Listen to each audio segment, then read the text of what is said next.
कब आओगे, लिखो कब आओगे, तुम मेरे घर सोना सोना है।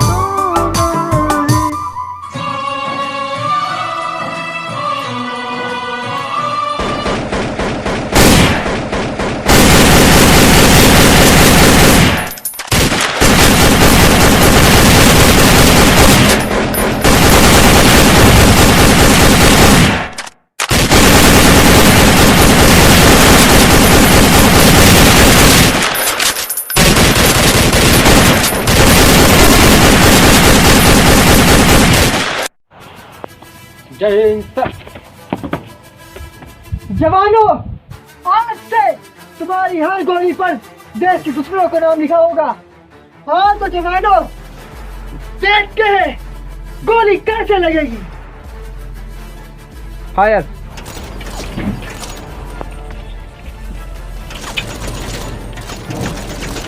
हम उनके सामने खड़े हो, वो हमें देखे, रोए, चीखे, चिल्लाए, तो उनकी चीखें कहाँ तक जानी चाहिए? तो उनकी चीखें कहाँ तक जानी चाहिए? उनकी चीखें कहाँ तक जानी चाहिए? ये मत भूलना, जब हम लोग फौज में हुए थे तब एक कसम खाई थी। हिंदुस्तान की सरजमीं ने जब जन्म लिया था तब भी एक कसम खाई थी। इस मिट्टी की कसम खाई थी जिसमें हम लोगों का बचपन खेल कर जवान हुआ, और उस हिमालय की कसम खाई थी जो 5000 वर्षों से हमारे सरहदों की रक्षा कर रहा है, और 140 करोड़ भाई बहनों की कसम खाई थी जो हमारी तरह इस धरती माँ के सरजमी पे जन्म लिया। अगर ये हमारी भारत माँ की तरफ अपनी आंखें दिखाएंगे, अपनी आंखें उठाएंगे, तो हम उनकी आंखें नोच लेंगे। अगर वो हमारी धरती माँ की तरफ अपने कदम बढ़ाएंगे तो हम उनकी टांगें काटेंगे। अगर वो हमारे भाई बहनों को कुछ बोलेंगे तो हम हाथ डालकर उनकी जुबान खींच लेंगे। इस वतन के लिए हम अपनी जान भी कुर्बान कर देंगे। जी साहब जी, ये वादा है हम सबका। जी साहब जी, हम हमलावर के सामने सीधा तान के खड़े हैं। जी साहब जी, शुरुआत उन लोगों ने की तो क्या हुआ, पर खत्म हम इसे करेंगे। 120 जवानों के बीच एक बच्चा भी है, तुम्हारा नाम क्या है? धर्मवीर। सर आपने सही कहा, मैं एक बच्चा हूँ, मेरा बाप भी एक बच्चा था। जब फौज में आया था तो कितना प्यारा बच्चा था कि भगवान ने 65 की लड़ाई में उसको अपनी गोद में बैठा लिया। आपके पिताजी का नाम क्या है? मेजर वीरभान।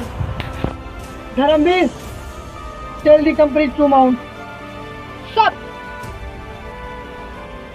जवानों, क्या तुम सब तैयार हो? जी सर। सूबेदार साहब, कंपनी का माउंट करवा दीजिए। Company mount.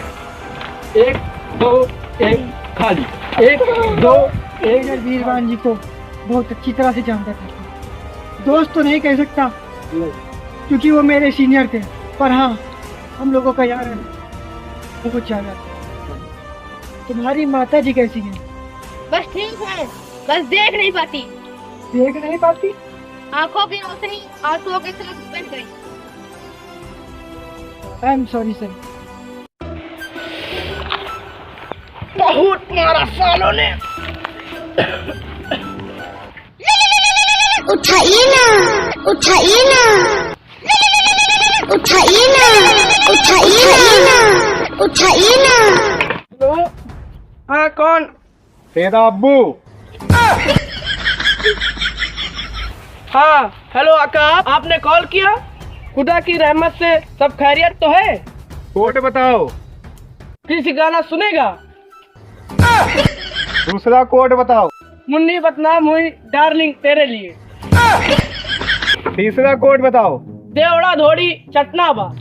हिंदुस्तानी आर्मियों को तुम्हारी जगह का पता चल गया है। आका खाने के लिए, खाने के लिए। हेलो, हाँ आका, हम लोगों के पास नहीं है खाना। सुनेगा किस का गाना? कान खोल कर सुन लो, अब वक्त आ गया है। अबे नसरुद्दीन, ये क्या कर रहा है? आटा कान खजुआई तो है। अबे चुप चुप सुन, अब वक्त आ गया है कि हम ये एक जंग जीतकर पाकिस्तान वापस जाएंगे। जंग जीतेंगे वो भी हम, कभी नहीं।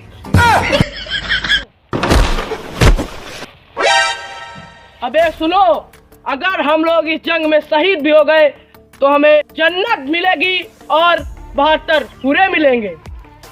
अगर मर भी गए तो हमारे मुल्क वाले हमें बॉडी पहचानने से भी मना कर। सही कहा तुमने, मरने के बाद ये लोग हमारी बॉडी भी नहीं ले जाएंगे, और साले मरने के बाद ये हिंदुस्तानी चील कौओं को हमारी बॉडी खिला देंगे। अबे चुप!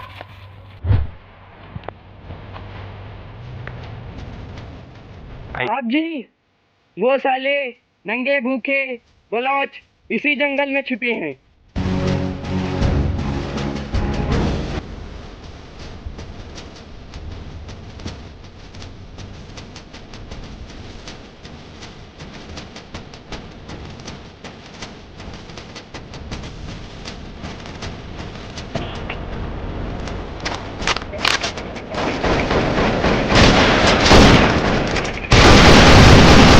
अरे अबू आ गए, अबू।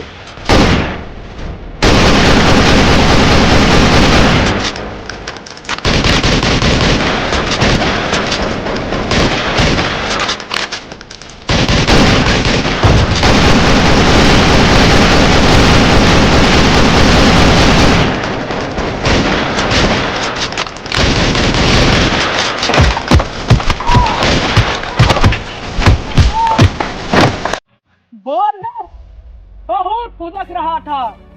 खुदा कसम नहीं छोड़ूंगा। आज हिंदुस्तान का वो हश्र होगा जो तुम लोगों ने ख्वाब में भी नहीं सोचा होगा। अब हर पाकिस्तानी हिंदुस्तान में घुसकर मारेगा। वतन की मोहब्बत ही मेरी जिंदगी की सबसे बड़ी मोहब्बत है। मैं जिंदा रहूं या न रहूं, पर तेरा ये मकसद नहीं पूरा होने दूंगा।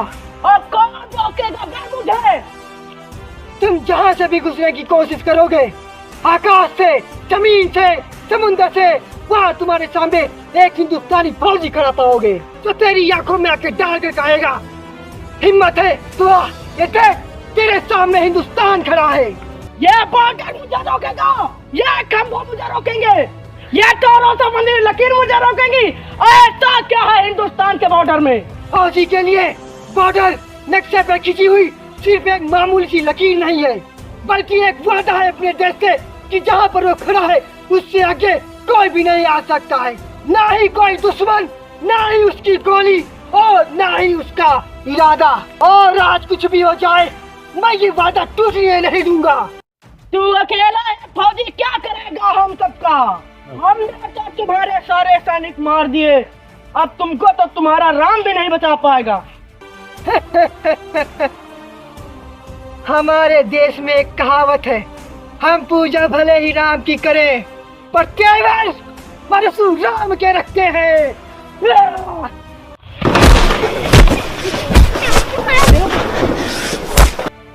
बस मरने के लिए तैयार हो जा, अब तेरी बॉडी चील कौवे खाएंगे जिसे तेरे वतन वाले देख भी नहीं सकते। मैं एक फौजी हूँ, मैंने अपनी माँ से वादा किया था कि मैं वापस जरूर आऊंगा, या तो जीत कर या फिर याद बनकर, पर वापस जरूर आऊंगा। तुझे तो मार ही दूंगा, और साथ ही साथ तेरे उन 10,000 देशवासियों को भी मार दूंगा, और बाकी तो ऐसे ही में तरवे चाटने लग जाएंगे। अरे तुम हमें क्या हराओगे?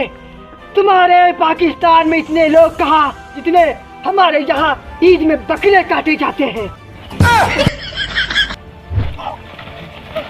बंद कर दो साले की जबान हमेशा हमेशा के लिए।